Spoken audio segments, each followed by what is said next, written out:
We start our interview on soil testing now. I'm joined by Manoj Kaushal, who is a soil scientist and also at the Consortium of International Agriculture Research Centers, CGIAR. Good afternoon.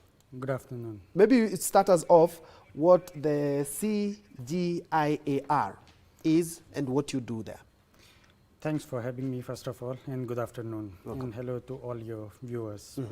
So CGIAR is a global organization, is the largest organization in the globe which works for international agriculture research and the development. And it has an umbrella which serves like 13 different organizations, and they are based like around the globe in different continents and in different countries. So myself, I take the opportunity to introduce like Manoj Kaushal. I work as a soil scientist in CGIAR and one of the organization which is called as Alliance of Biodiversity International NCET. And I'm associated with CGIAR from past 11 years, working in different continents on different perspectives on the issues of the soil health and so on. And it's a good thing that you're coming at a time when agriculture is being taken very seriously here in the country, and the head of state has made agriculture one of his flagship projects. One of the things he has done is on fertilizer, but it's something that we also need to know more about, because if you have the best fertilizers, you have to also to know how the soils are. You might have the best fertilizers but not have the best soils. Tell us something about soil fertility and soil testing. Yeah, and why it is important, especially now for farmers. Yeah, I think it's really crucial and is super important for the farmers to know about the soil fertility, which in terms we call it as soil health, and also the fertilizers. For instance, the planting season in Kenya is right now approaching. The farmers should well aware of the soil, the status of the soils well in advance. I start with then giving an example of getting the status of the soil fertility status in the soils.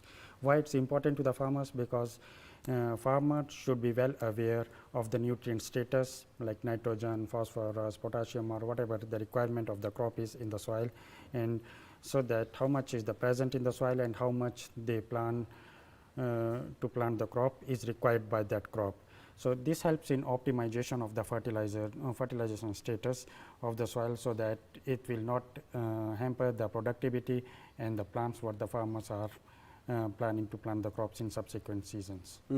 And I know Caro, which is formerly Kari, was doing a lot of soil testing. Is it the only one doing it, or there are other private entities like yourself who are doing it?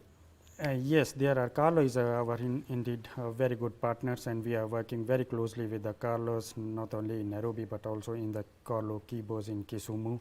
So they are really a great partners, and we are in a great partnership doing a lot of work on the soil health and the soil testing, very important as you said. But there are some other entities like private players, those who helps us in doing the soil testing. And there are some international organizations in Nairobi, those who have good soil labs where we can take the advantages of their analysis.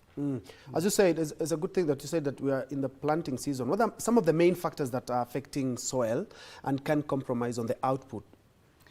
Yeah, there are so many factors that affects the soil. First of all is the most important, if we talk about with the perspective of smallholder farming communities, the unsustainable land use practices.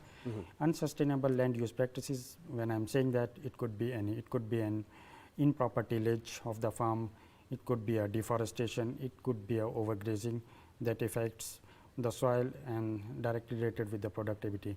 Another important factor is the climate. Suppose there is always a risk of either a severe drought or either flood due to a heavy and long rain season. What happened in the last December, where we have been El Nino rains. So there is always such kind of situations where they hamper the productivity.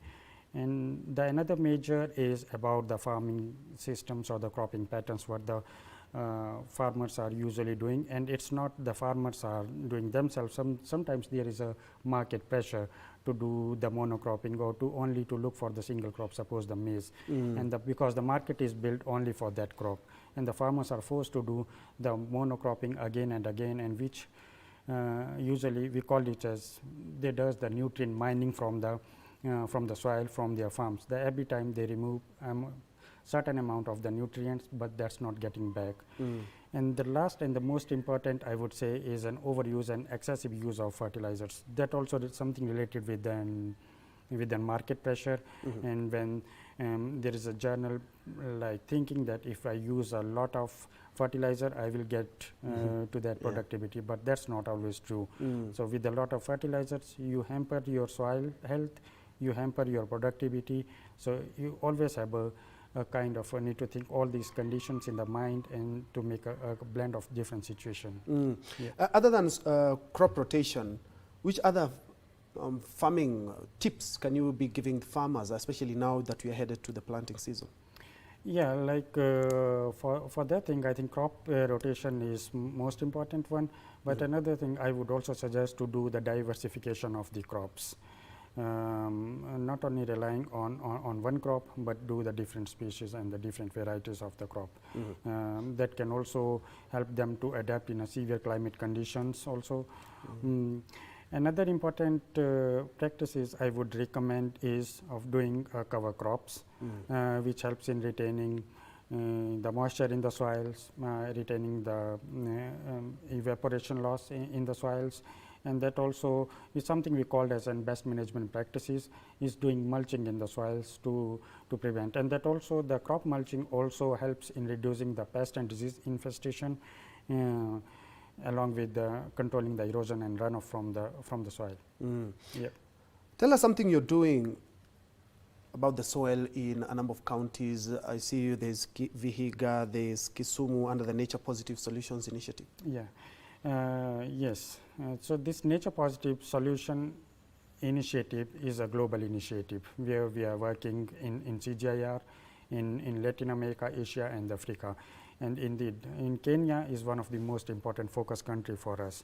Here we are focused in Kisumu and Vihiga, and we also have an implementation plan in Kajiado and in Turkana counties. Most importantly, what we have started in Kisumu and Vihiga, that we have an aggregation of the farm. The communities, like around 200 farmers, they come together, and we are doing the farm aggregation and trying the different nature positive intervention.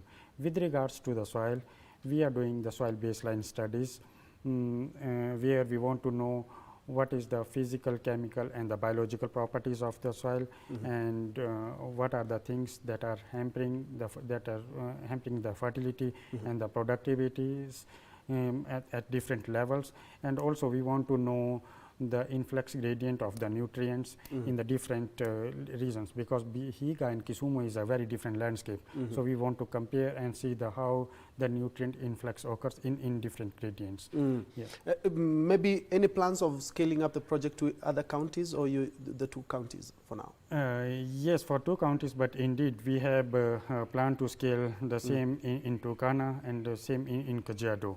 And so, as I said, it's a global initiative. So the plan is scaled to the different counties as well as to the different countries in East Africa as well as in other parts of the countries. And in like 5 seconds, how many times should a farmer test his or her own soil? Usually, I think it's recommended every 2 years. But if the farmers are getting enough productivity and there is no issue of the soil in terms of the pest and disease infestation, in terms of any the stress that is not hampering their fertility and the productivity, I think farmers are good to go. But the usual recommendation is every 2 years to go. But usually as a farmers, because farmers knows much more, they stay always on the ground. So they understand the things and when they need to go for the soil testing. Thank you so much, Manoj Kaushal. Unfortunately, we are out of time, but thank you so much, and good initiative you're doing, and we are hoping that all the counties, the 47 counties, maybe the project might help a number of parents, and especially those young men and women who are venturing into agriculture for the first time? Yeah, thank you so much, and thanks for having me. Thank you so much. Yeah. Manoj Kaushal, who is a soil scientist at the Consortium of International Agriculture Research Centers, CGIA, are telling us a lot about soil testing in regards to helping out farmers better their agriculture and their output.